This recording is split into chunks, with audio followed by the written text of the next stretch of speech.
Welcome to Cowgirl Up, the podcast dedicated to elevating your mindset. I'm your host, Lori Blickenstaff, certified mental performance coach at mentalgame101.com. Okay, let's start off this week that is all about you. As I mentioned yesterday, we're going to look into mindsets this week that serve you, save you, and support you. Some might come easy to you, some may not so much. But let's start with the mindset of self-compassion. Well, what does that mean exactly?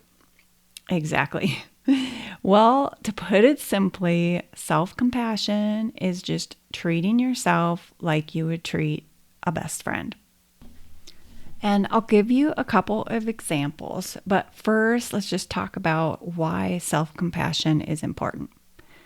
So here is from a book called The Mindful Self-Compassion Workbook by Kristin, Neff, and Germer.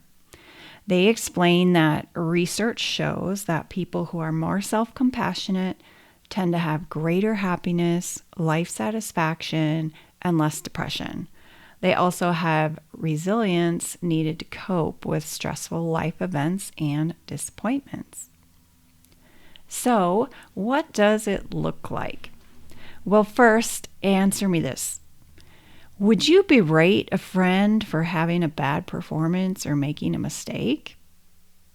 So, imagine your friend or partner, say, just missed a high call steer or tipped a barrel to win an event, something like that. And you tell your friend, well, there you go again, screwing up. You're never going to get the hang of it. So why don't you just give up? Or you always miss under pressure. You never reach your goals. Would you ever do that? No, because it's not true. So why do we talk that way to ourselves? And those of you who are parents, look at it this way. How would you feel to hear your child speak to him or herself like this? Wouldn't it break your heart? And yet we talk to ourselves like this. Well, hopefully not all the time, but I guarantee every one of us has at one point. And to take it further, if God loves us so much more than we even love our own children, how do you think it makes him feel when we talk to ourselves in that manner?